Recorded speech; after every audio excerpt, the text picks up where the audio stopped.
La vraie délivrance, c'est la guérison de l'âme et la bénédiction par la seule prédication de l'évangile de Jésus-Christ. Pas de symboles idolâtres tels que l'huile, l'eau et le mouchoir. Seul le vrai évangile suffit.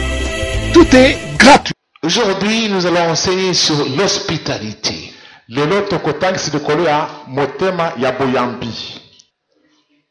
C'est que c'est l'hospitalité. Comment exercer l'hospitalité? Et pourquoi l'hospitalité? Et quels sont les fruits de l'hospitalité? Nous allons enseigner cela. Les gens en entendent parler, mais hélas, nous allons découvrir en profondeur. Dans les livres de Genèse au chapitre 18, nous allons lire du verset 1 au verset 9. L'Éternel lui apparut au chêne de Mamré, tandis qu'il était assis à l'entrée de sa tente pendant la chaleur du jour. Il leva les yeux et regarda. 3 hommes étaient debout près de lui. Quand il les vit, il courut à leur rencontre, depuis l'entrée de sa tente, se prosternant en terre, et dit: Seigneur, si je peux obtenir cette faveur de ta part, ne passe pas, je te prie, loin de ton serviteur, qu'on apporte donc un peu d'eau pour vous laver les pieds, et reposez-vous sous cet arbre. J'irai prendre un morceau de pain pour vous réconforter, après quoi vous passerez votre chemin. Ainsi vous ne serez pas passé en vain chez votre serviteur. Ils répondirent: Oui, fais comme tu l'as dit. Abraham alla vite dans sa tente vers Sarah et dit: Vite 3 mesures de fleurs de farine pétries et fait des gâteaux. Abraham courut vers le bétail, prit un veau tendre et bon, et le donna à un jeune serviteur qui l'apprêta vite. Il prit encore de la crème, du lait, avec les veaux qu'on avait apprêtés, et il les mit devant eux. Il s'était lui-même à leur côté, sous l'arbre, et ils mangèrent. Alors, ils lui dirent: Où est ta femme Sarah? Il répondit: Elle est là, dans la tente. Ainsi donc, notre thème est l'hospitalité. Pourquoi l'hospitalité? Qu'est-ce que l'hospitalité? Être hospitalier, c'est-à-dire recevoir les gens dans sa maison.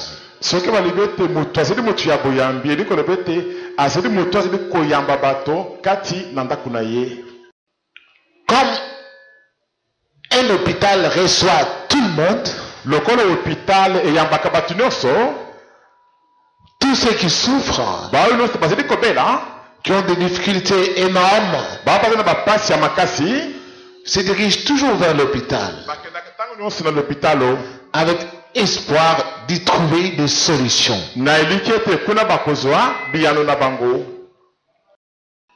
Alors notre maison,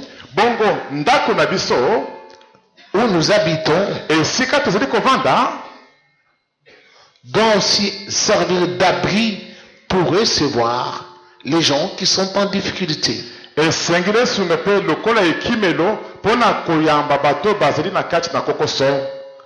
C'est cela l'hospitalité en fait.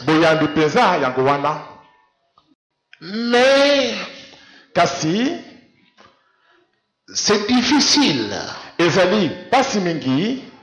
pour des humains qui n'ont pas la foi en Dieu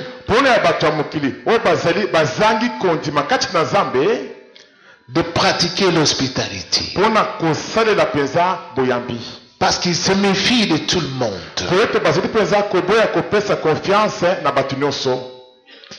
Tellement ils sont habitués à faire du mal aux gens. Ils ont peur aussi des autres. de crainte qu'on leur fasse aussi du mal. Alors nous allons revenir à cette histoire. Et bien aimé, à la suite de cet enseignement, si vous ne changez pas pour devenir vraiment hospitalier, je ne pense pas que vous allez entrer au ciel. Ce sera très difficile. Car l'hospitalité, c'est l'un des fruits de l'amour. Et un grand fruit par lequel Dieu juge aussi le degré de l'amour que tu as pour lui dans ton cœur.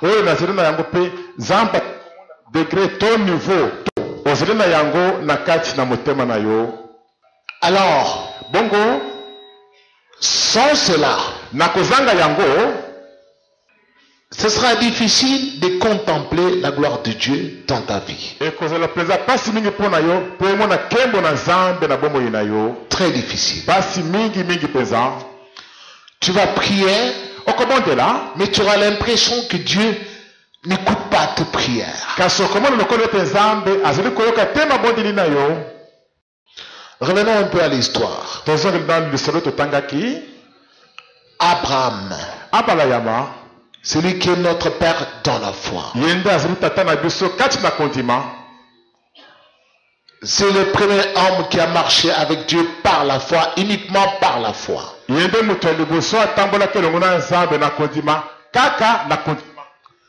Croire en Dieu avec espérance de voir ce que Dieu lui avait promis.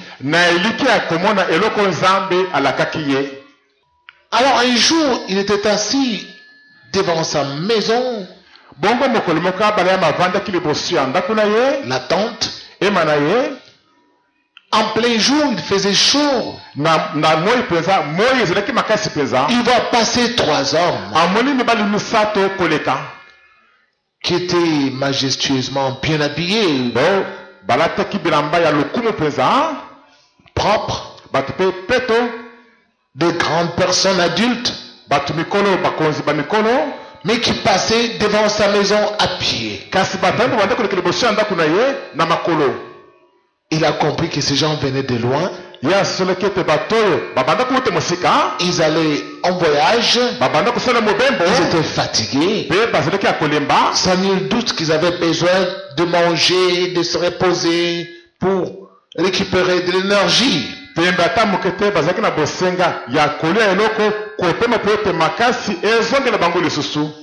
il a couru vers eux en signe d'humilité. Il se prosternait même devant eux en leur disant: Seigneur, venez chez moi, venez prendre quelque chose,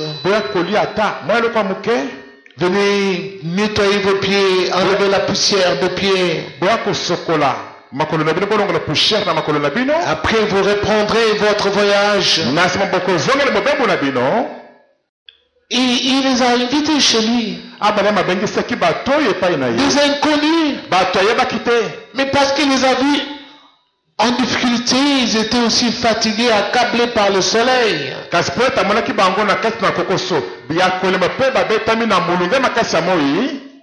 Il ne savait pas que c'était Dieu. Il a vu les hommes. Amen. Et en recevant ces hommes avec un cœur sincère, il a reçu Dieu sans le savoir. Et les anges qui l'accompagnaient, mais qui avaient pris la forme des hommes pour apparaître à Abraham. Et oui, Dieu a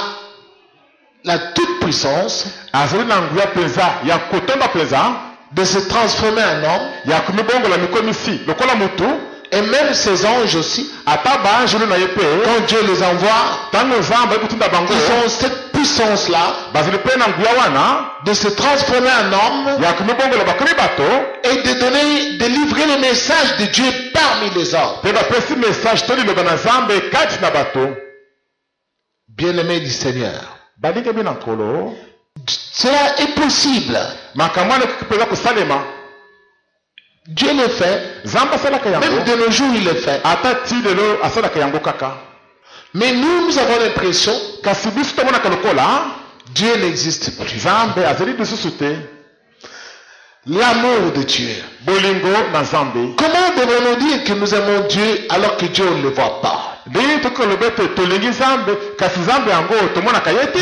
que Dieu a créé, nous ne l'aimons pas. C'est pratiquement impossible. C'est pourquoi Dieu est capable de prendre la forme humaine et de t'apparaître. Le Seigneur savait qu'Abraham avait besoin d'un enfant. Et il était vieux en âge. À peu près 100 ans. Il a prié toute sa vie demandant Dieu de lui donner un héritier et Dieu n'avait fait que lui promettre.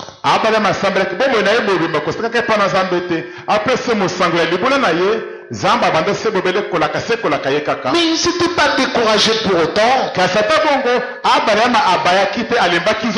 Comme la plupart d'entre vous, quand ils demandent quelque chose à Dieu, ne voyant pas cela s'accomplir vite, allez, il se rebelle contre Dieu. Maintenant, je vais faire le mal comme les autres. J'ai demandé, je suis en train de vieillir. Mes amis se sont déjà mariés. Moi, on se moque de moi. Et il se rebelle tout de suite. Et il devient méchant à l'égard des autres. Non, non, non. Notre père Abraham dans la foi, il n'était pas ici. Jusqu'à 100 ans, il a continué à faire du bien aux autres. Il a continué à recevoir des gens chez lui à la maison, leur faisant du bien au nom de Dieu. Et c'est à la suite de cela que le Seigneur est venu dans la chair. Et Abraham a donné à ces 3 hommes à manger et à boire. C'était un repas de grande qualité. Après qu'ils aient mangé et bu, c'est alors que l'un d'eux ouvre la bouche et demande à Abraham, où est ta femme? Où est ta femme? En fait, Sarah était toujours restée dans la tente. Bien qu'elle avait préparé, elle n'était même pas sortie pour aller saluer les visiteurs. Elle est toujours restée. La foi de Sarah était presque par terre. Amen. Et elle était par terre. C'est pourquoi quand l'un d'eux dit, apparaît un Pâques l'année prochaine, ta femme Sarah concevra, Sarah s'est pouffée de rire dans la tente.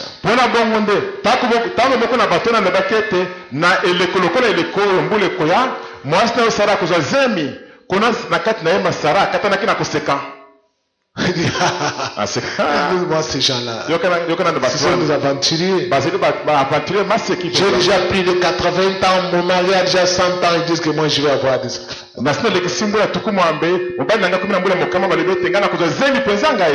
Et le Seigneur dit à Abraham, pourquoi Sarah a-t-elle ri? Oh, Sarah était dans la tente. Alors, elle s'est vue découverte, démasquée. Mais qui est cet homme-là qui connaît ce que je fais sans qu'il m'ait vu? Et elle dit, je n'ai pas ri. Le Seigneur dit, si tu as ri. Bien-aimé du Seigneur, Sarah en fait n'était pas hospitalière.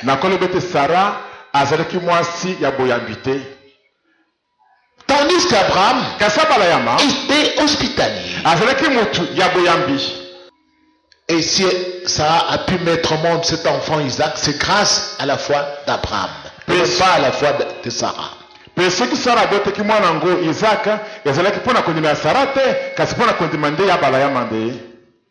Bien-aimé, c'est à partir de cette visite, après que Abraham ait reçu Dieu avec les deux anges qui l'accompagnaient, Dieu ira jusqu'à révéler à Abraham qu'il était descendu pour aller détruire Sodome et Gomorrhe.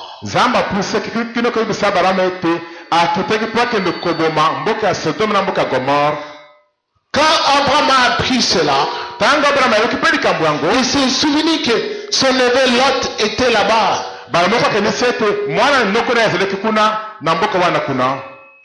Son neveu. Alors, Abraham s'est mis à intercéder. Une explication à Dieu pour que son neveu soit sauvé.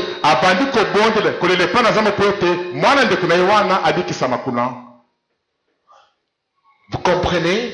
Mais si Abraham avait laissé passer ces trois hommes en disant, je ne les connais pas, qui s'en aille au diable, je ne sais pas d'où ils viennent, moi je suis de Mésopotamie, et ils sont, je ne sais pas d'où, qu'ils s'en aillent, leur donner mon bétail qu'ils mangent, et mon lait, pas question. Il serait resté sans enfant jusqu'à la fin de sa vie. Et même son neveu Lot aurait péri dans cette catastrophe d'incendie, et Abraham aurait été surpris par la mort de son neveu.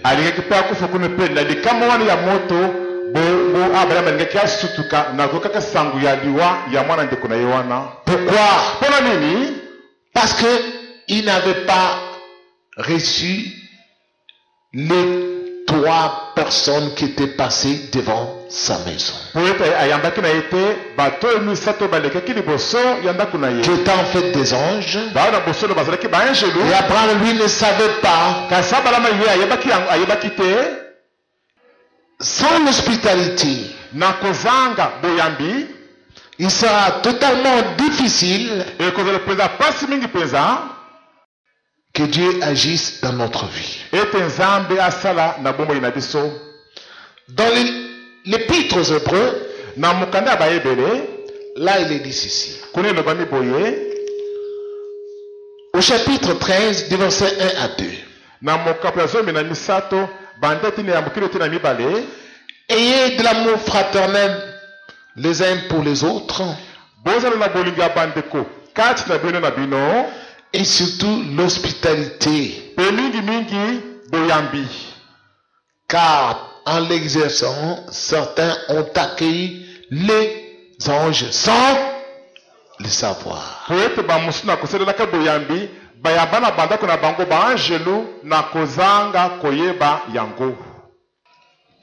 Dieu est toujours le même.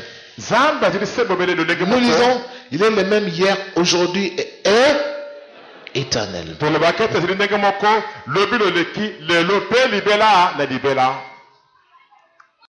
Je me souviens d'un frère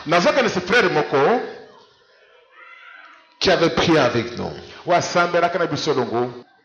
Il a prié beaucoup dans une certaine église.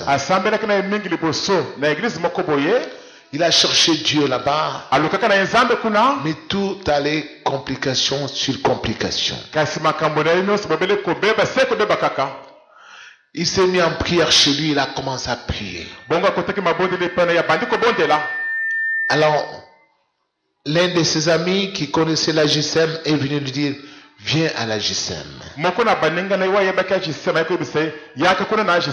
est venu à la GSM. Il a prié avec nous. Je crois peu de jours seulement. Quand il rentre chez lui, il voit en vision, en songe. Il est venu à la GSM et il a vu une grande oreille devant lui. Alors lui, il était devant cette oreille en train de parler à cette oreille-là. Il présentait toutes ses doléances. Mais après, il voit que l'oreille avait aussi un visage. Il s'est retourné pour regarder le visage. Et il voit que c'était le visage du pasteur André. Ah, c'est quoi ça? Mais c'est le pasteur de la GSM. Il s'est réveillé le matin et il est venu voir les serviteurs. On lui a dit, va voir le pasteur.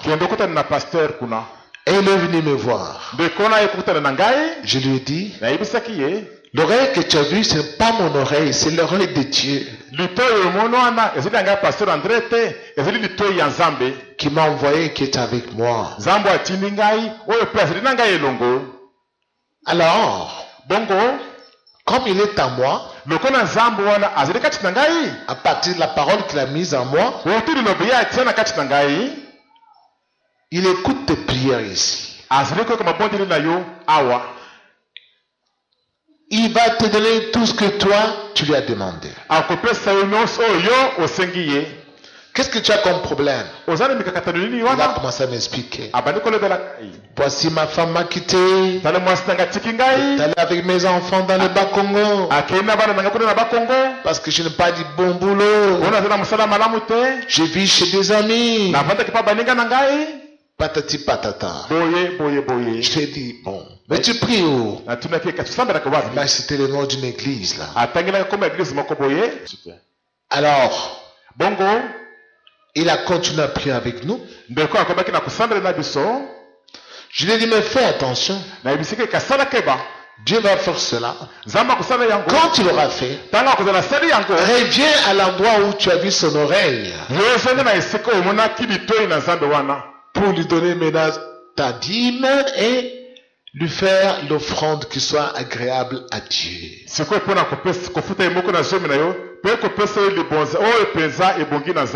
Tu as entendu? Oui. Et il est parti. Il a continué à prier avec nous. Quelque temps après, il a signé un grand contrat avec le gouvernement congolais de l'époque.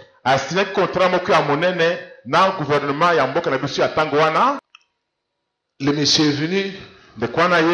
Quand il a eu l'argent, ça part à lui. Maintenant il dit non, je vais aller donner à mon église là-bas. À GSM là-bas. Non. Il faut que je retourne là-bas où j'étais. Il a pris l'argent. Il a mis dans l'enveloppe. Arrivé sur le chemin, il monte dans un bus. Et il voit un homme qui vient devant lui.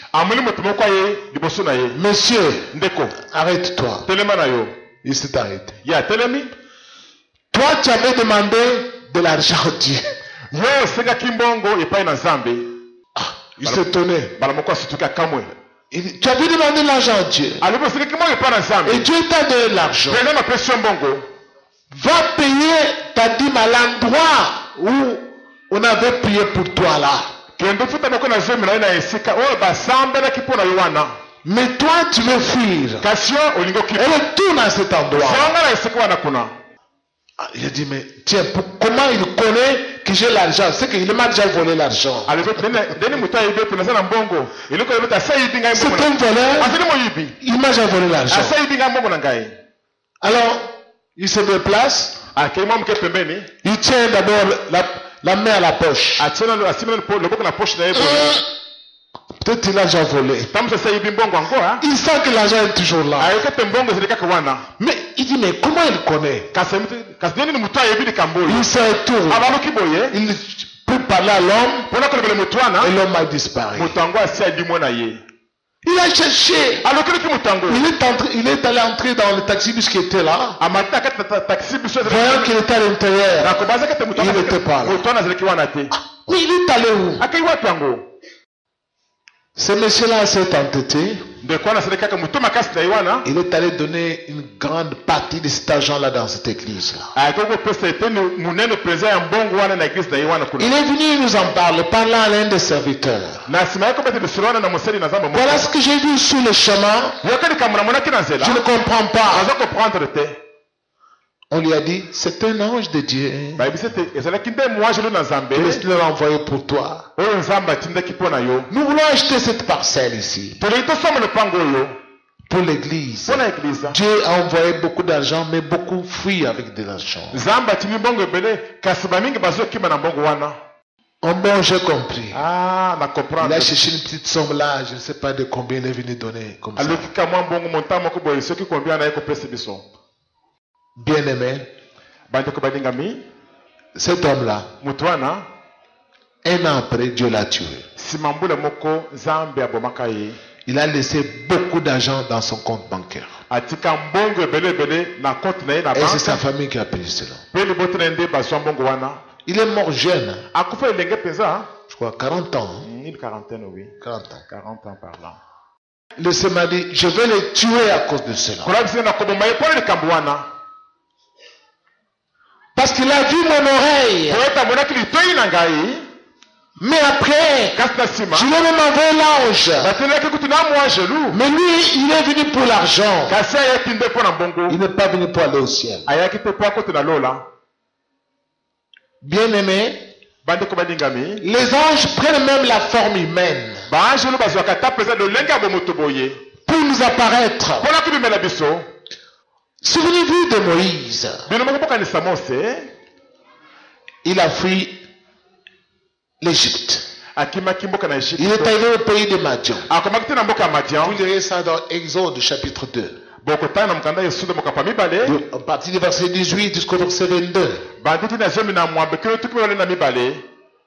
Arrivé à un endroit dans un pays étranger où il ne connaissait personne.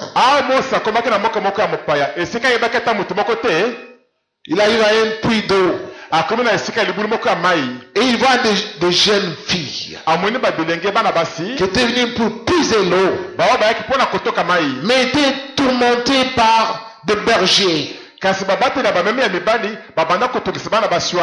Alors lui, il s'est présenté en justicier. Il a menacé le berger.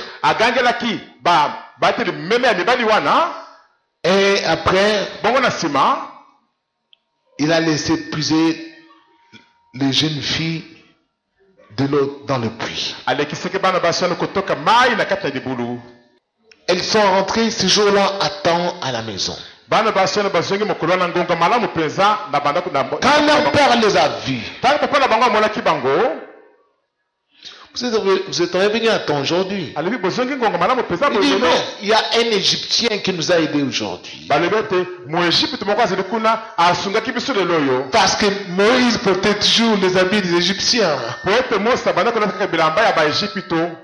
y a un Égyptien qui nous a sauvés aujourd'hui. Il a menacé les bergers. Et leur papa, Jéthro a dit, mais pourquoi l'avez-vous laissé? C'est un étranger. Appelez le chercher. Qui viennent manger ici. On est allé le chercher. Il est venu. Et Jéthro l'a hébergé chez lui. Il l'a engagé comme berger. Et il a épousé la fille aînée de qui? De qui? De Jéthro, Séphora.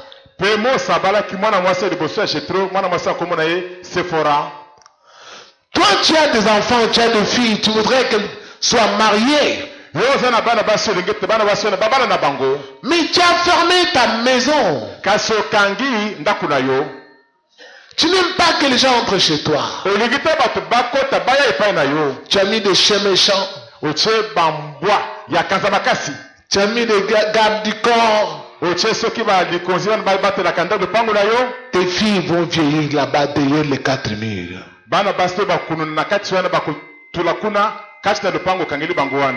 Et vont même devenir des obèses comme ça. Tu commences à pleurer. Comment mon épouse pas mes enfants? Oh non, il y a la malédiction. Ce n'est pas la malédiction. Tu n'es pas hospitalier. Tu as mis des chiens. Tu as même écrit chien méchant. Les anges vont passer sur le chemin, ils ne vont pas entrer chez toi. Parce que tu as mis des chiens dans ta parcelle. Bien aimé, écoutez-moi. Je peux même vous parler de Rahab la prostituée. Avant de parler de Rahab, je vous parle un peu même de Lot. Lui aussi, comment a-t-il pu être sauvé? Il était à la porte de Sodome. Un soir, il voit les 2 anges là, qui étaient envoyés par Dieu, qui étaient venus pour détruire Sodome et Gomorrhe. Il les voit entrer. Lui accourt devant eux. Il se présente et il leur dit, il les appelle mes seigneurs, venez chez moi, je sais que vous venez d'un lointain voyage, venez chez moi, je vais vous donner à manger, vous allez vous reposer, et même demain vous allez reprendre votre voyage. Et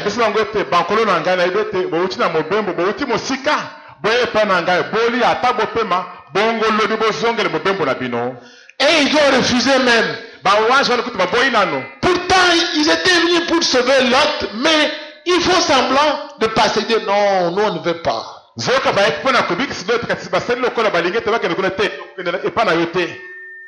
Lot a insisté. Venez, venez chez moi. Venez manger quelque chose. C'est pas comme toi. Toi, tu invites quelqu'un, mais dans ton cœur là, tu veux qu'il le refuse.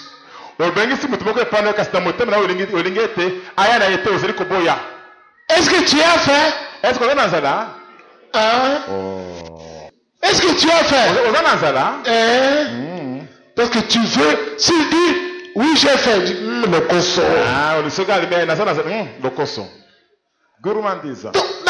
Tu invites quelqu'un, mais tu ne veux pas qu'il accepte.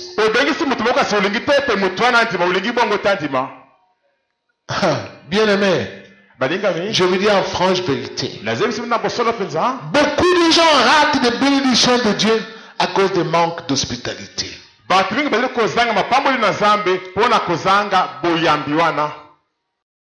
Beaucoup de filles restent sans mariage à cause de cela. Elle arrive sur le chemin. Elle voit un monsieur qui se présente. S'il vous plaît, ce quartier c'est comment? Pouvez-vous m'aider? Je veux retrouver telle avenue. Je cherche telle société.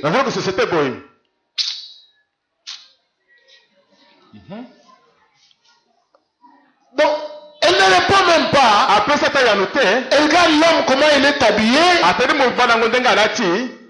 Il n'a pas un bon pantalon. Il n'a pas une bonne chemise. Parfois, il pue même l'odeur de sueur.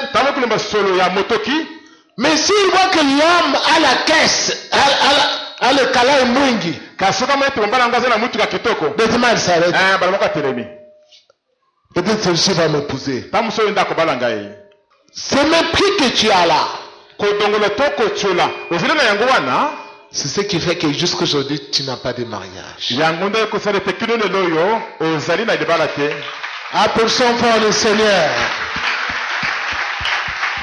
Parce que l'homme que tu avais croisé sur le chemin, parfois qui était habillé bizarrement là, c'était l'ange de Dieu envoyé pour te tester. Pour savoir si toi, tu as de la pitié pour les gens ou pas. Oui, tu respectes les hommes ou pas. Parce que l'homme est toujours chef de la femme. Dieu l'a créé comme étant chef de la femme. Mais toi, tu vas le voir comme il est bizarre, il n'est pas de mon niveau. Je ne peux pas m'arrêter comme ça sur le chemin avec un type bizarre comme ça. Le Seigneur va te regarder, ben du monde, tu vas vieillir comme cela.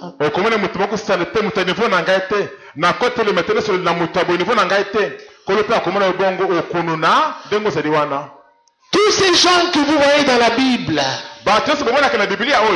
comme par exemple Joseph. Il est arrivé dans la maison de Potiphar. Son passage dans la maison de Potiphar. Et Potiphar était béni. Potiphar a dit non. Ce jeune homme ici, depuis qu'il a mis le pied ici, je suis richement béni.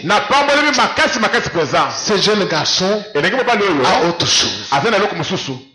Mais en fait, ce sont des anges. Tous ces gens-là que vous voyez là, les Moïse, les Joseph, les David, c'était des anges de Dieu que Dieu a envoyés sur la terre naître pour accomplir des ministères parmi les hommes. Après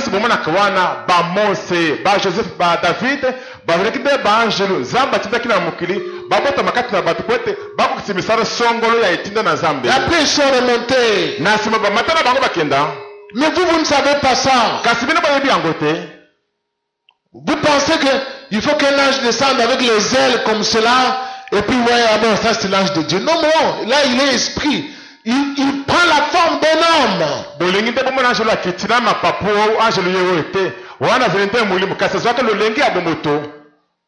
Si vous ne changez pas votre façon de vivre sur la terre, vous ne choisissez que les gens de Bongandanga. Moi je ne peux recevoir que les gens de Katakonkombe. Parce que je suis de Katakonkombe. Moi, je suis quelqu'un de Yinkisi. C'est moi que les gens de Yinkisi peuvent entrer chez moi. Parce que moi je parle le Kikongo. Ben, tu ne verras pas la main de Dieu dans ta vie. Ouvre ta porte. Reçois les gens qui souffrent. Mange avec les uns et les autres. Fais du bien aux gens.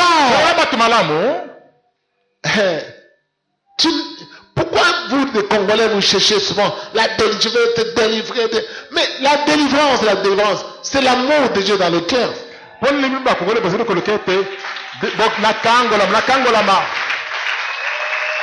C'est l'amour de Dieu dans le cœur. Abraham n'a pas cherché la délivrance. Il avait l'amour dans le cœur. L'autre n'a pas cherché la délivrance. Non plus Rahab, la prostituée. Elle a reçu les espions. On a cherché à arrêter les espions. Elle les a cachés. Elle les a sauvés.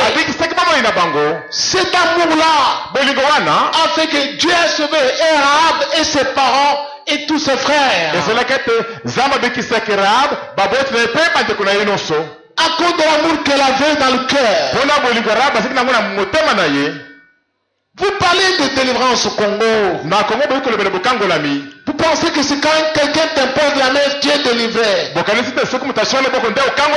le cœur est mauvais. Tu as un cœur mauvais. Dans ton cœur, tu n'es pas capable de manger avec les gens. Et tu dis Dieu. Mais quel Dieu? C'est pourquoi vous voyez au Congo jusqu'à présent, beaucoup de choses sont en train de boitiller. Les gens disent, on veut rebâtir le Congo, c'est bien. C'est bien. C'est le souhait de tout le monde. Tout Congolais. Mais moi, Dieu m'habille. Vous lisez dans la Bible, si Dieu ne bâtit pas, celui qui bâtit en vain. Pour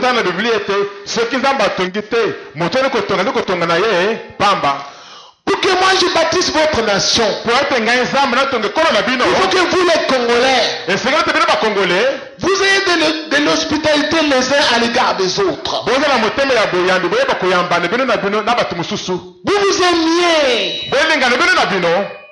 Quelles que soient vos tribus, vous devez vous aimer. Quelle que soit la diversité des langues, vous êtes tous pareils. Je vous ai créé pareil. Mais vous vous divisez à partir de vos langues, et Satan envoie des hommes politiques pour vous diviser. Et tant que vous serez divisés, je ne bâtirai pas votre nation. Parce que je n'y ai pas mis une seule tribu. J'ai mis plusieurs tribus pour ma gloire. J'ai mis plusieurs langues pour ma gloire. Afin que les Congos servent le modèle d'unification du monde entier.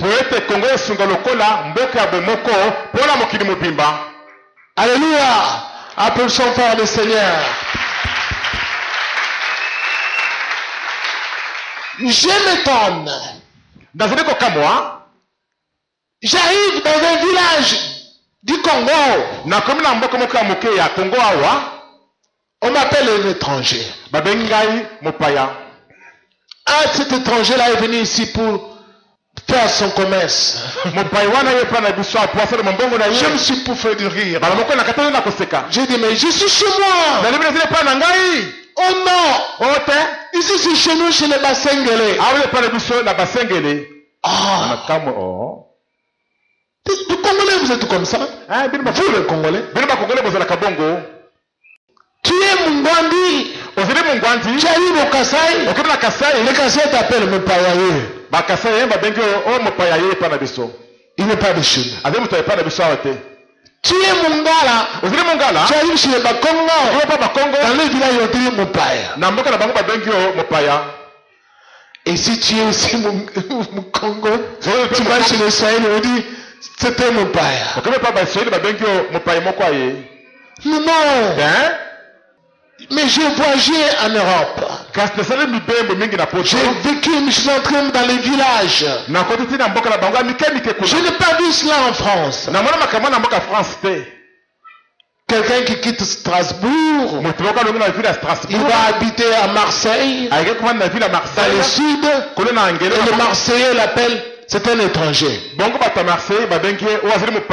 C'est impossible. Mais si chez nous, nous appelons les étrangers. J'ai demandé pourquoi.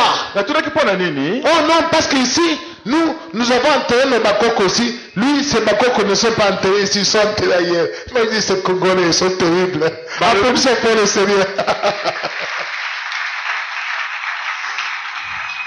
balobi na ngai zilipo ete biso tokunda bakoko na biso kasi yo toya bakoko na ye bakunde bango awa te na kamole bino bakongolais somo penza. Et la forêt ici, c'est pour nos ancêtres. Bezamba nyonso de pour bakoko na biso. Pour que tu entres là-bas, tu vas donner de l'argent.